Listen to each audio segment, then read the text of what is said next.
নমস্কাৰ প্ৰিয় দৰ্শকসকল আমাৰ অসমৰ গৌৰৱ প্ৰখ্যাত শিপিনী পদ্মশ্ৰী হেমপ্ৰভা চুতীয়া বাইদেৱে ইতিমধ্যে গুণমালা নামঘোষা আৰু ভগৱত গীতা তাঁতশালত বৈ উলিয়াইছে। ইয়াৰে গুণমালা আৰু নামঘোষা অসমীয়া আৰু ভগৱত গীতা সংস্কৃত আৰু ইংৰাজীত বৈ উলিয়াইছে।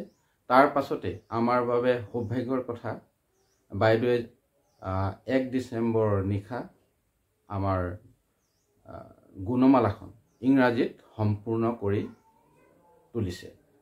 এইখনে হ'ল বাইদেউৰ তাঁতশাল। এখন আমাৰ অসমীয়া সমাজৰ অসমীয়া শিপিনীৰ যিখন তাঁতশাল, সেই তাঁতশালতে বাইদেৱে কাপোৰ বৈ উলিয়াই ইতিমধ্যে গুণমালা নামঘোষা আৰু ভগৱত গীতা সম্পূৰ্ণ কৰিছে। ইয়াৰে গুণমালা আৰু নামঘোষা অসমীয়া লিপিত আৰু ভগৱত গীতাখন ইংৰাজী আৰু সংস্কৃতত ইতিমধ্যে বৈ উলিয়াইছে। তাৰ পাছতে গুণমালাখন ইংৰাজী লিপিত বৈ উলিয়াইছে। 1 ডিচেম্বৰৰ নিশা বাইদেৱে সম্পূৰ্ণ কৰিছে। এয়া চাওক, গুণমালা ইংৰাজী লিপিত সম্পূৰ্ণ কৰিছে। এইখন গুণমালা হ'ল ইংৰাজী সংস্কৰণ।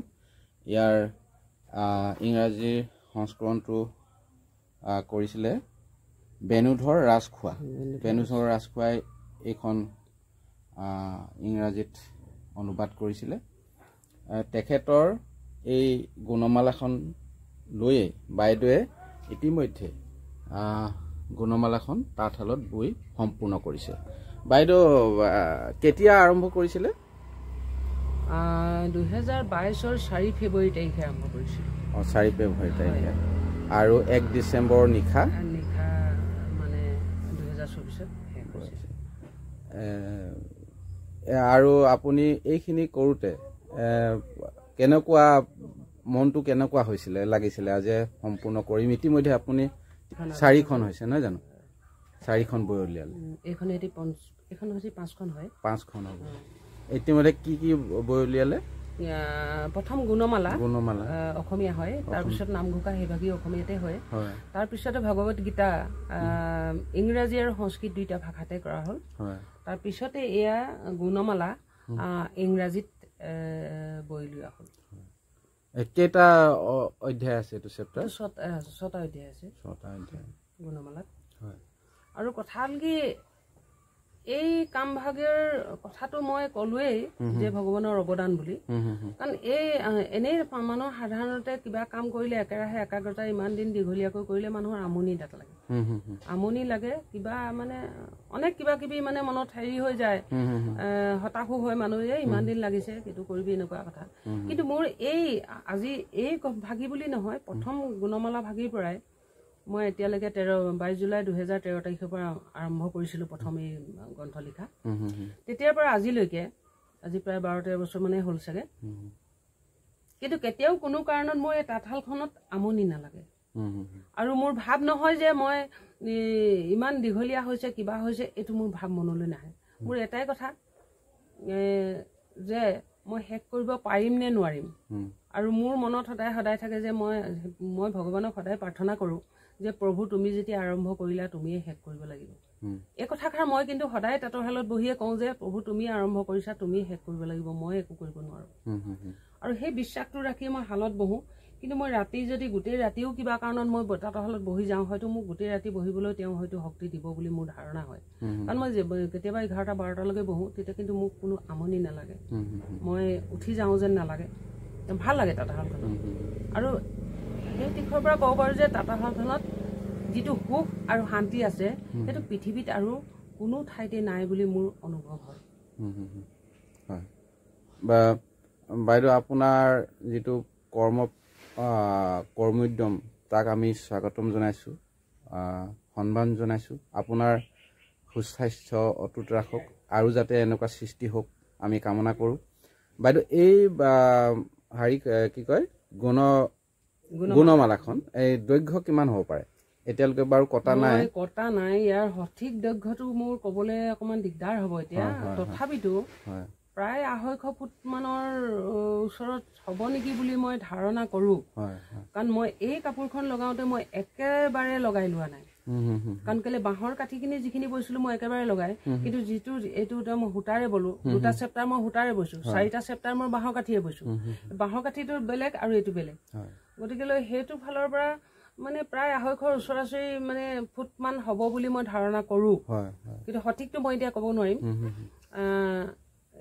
সেইকাৰণে এইটো 2টা ভাগত লগোৱা হোৱাৰ কাৰণে আৰু মোৰ আপোনালোকক মই আৰু এটা কথা জনাবলৈ পাই মোক ভাল লাগিব সেয়া হ'ল কি এই গুণমালাখন ভাগি মই আজি যোৱাকালি শেষ কৰিছোঁ কিন্তু আমাৰ এই মৰাণ অঞ্চলৰ 33টা নামঘৰে একলগ হৈ এভাগী অনুষ্ঠান পাতিছে আমাৰ মৰাণৰে শ্ৰী শ্ৰী কালহিলা সত্ৰত তাতে সেই আমাৰ যিজন সত্ৰ পৰিচালক আছিলে তেখেতে সত্ৰাধিকাৰ হ'ব নিমালি ল'ব কিন্তু তাৰ লগতে সংগতি ৰাখি তেওঁলোকে আমাৰ এই পুথিভাগী উন্মোচনৰ তেওঁলোকে এটা সিদ্ধান্ত লৈছে আৰু লগতে মোৰ আগৰ যি সৃষ্টিৰাজি আছে সেইখিনিও ৰাইজক দেখুৱাবৰ কাৰণে অকণমান প্ৰদৰ্শন কৰিম বুলি কৈছে গতিকেলৈ আপোনালোকৰ চেনেলৰ জৰিয়তে মই সমূহ অসমবাসী বুলিয়ে ক'ম গতিকেলৈ সেই অনুষ্ঠানত আহি অংশগ্ৰহণ কৰি আমাক আৰু উৎসাহিত কৰিব বুলি মই হৃদয়ৰ পৰা কামনা কৰিছোঁ আৰু তাৰ কাৰণে মই এই গোহাৰিখনৰ প্ৰথম হেৰিটো মই তাৰিখ বাৰচিত মই দেখাই দিছোঁ কেই তাৰিখ ক'লে 8 ডিচেম্বৰ হ'ব 8 ডিচেম্বৰত হয় 8 ডিচেম্বৰত বাইদেউৰ এই পবিত্ৰ গ্ৰন্থভাগী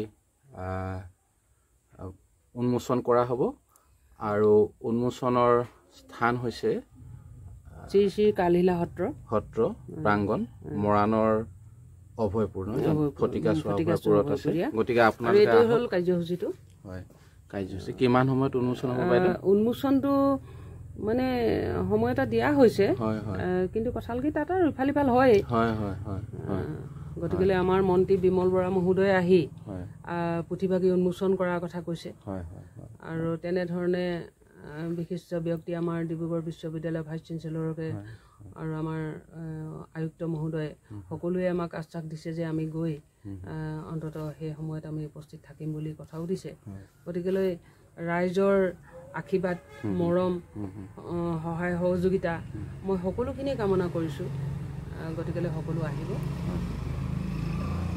প্ৰিয় দৰ্শকসকল বাইদেউৰ মুখেৰে শুনিলে অহা 8 ডিচেম্বৰত বাইদেউৰ এই গুণমালা ভাগি উন্মোচন কৰা হ'ব গতিকে আপোনালোকে আহক ইয়াৰ গুণমালাখন কেনেকুৱা তেতিয়া আপোনালোকে স্বচক্ষে দেখিবলৈ পাব গুণমালা ভাগি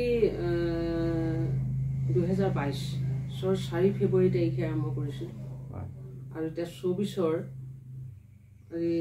ডিচেম্বৰ 1 তাৰিখে শেষ হৈছে প্ৰায় 2 বছৰ 9 মাহ মানে হ'ব নেকি আৰু এই গুণমালা ভাগি মই ইংৰাজীত বেণুধৰ ৰাজখোৱাদেৱৰ তেখেতে লিখা সেই গ্ৰন্থভাগি মই তুলিছোঁ আৰু ইয়াত মই এৰী সূতা দিক দি বাণীটো মই বাঁহৰ কাঠি বৈছিলোঁ বাঁহৰ কাঠি মই 4টা চেপ্টাৰ মই বাঁহৰ কাঠি বলোঁ কিন্তু 2টা চেপ্টাৰ মই ভাবিলোঁ বাঁহৰ কাঠিটো কিমান দীৰ্ঘম্যাদী হয় এই কথাবিলাকতো মই নাজানো গতিকেলৈ মই ভাবিলোঁ কি যদি বাঁহৰ কাঠি পচি যায় পুথিখন নাথাকিব গতিকেলৈ মই আকৌ 2টা চেপ্টাৰ মই এৰী সূতা বানি গৈ 2টা চেপ্টাৰ মই সূতাৰে বলোঁ শেষৰ 2টা চেপ্টাৰ সূতাৰ হয় গতিকেলৈ যথেষ্ট সময় লাগিলে বিশেষকৈ বাঁহৰ কাঠি কৰাৰ কাৰণে মোৰ সময়টো বহুত বেছি লাগিলে আৰু খুব কম সময় পাওঁ মই পৰাপক্ষত নিশাহে তাঁতৰ শালত বহিবলৈ সময় দিনৰ ভাগত মই খুব কমেই সময় পাওঁ গতিকে বহুত এটা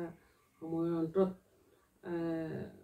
গ্ৰন্থভাগী তাঁতৰ শালত তুলিবলৈ সক্ষম হ'লোঁ আৰু তাৰ কাৰণে মই এটা কথা সদায় ভাবোঁ সদায় কওঁ যে মোৰ ইয়াত ভগৱানৰ কৃপা আৰু ৰাইজৰ আশীৰ্বাদৰ অবিহনে এইটো কেতিয়াও সম্ভৱ হোৱা নাই এই কামটো মই কৰিছোঁ বুলি মই কেতিয়াও নাভাবোঁ আৰু মই ভাবোঁ যে এয়া ভগৱানৰ অৱদান আৰু তেওঁ মাত্ৰ মোক এইখিনি কৰিবলৈ শক্তিহে দিছে মই এইটোৱেই ধাৰণা কৰোঁ Tribe Talk Assam. Please like, subscribe and share. Thank you from Tribe Talk Assam.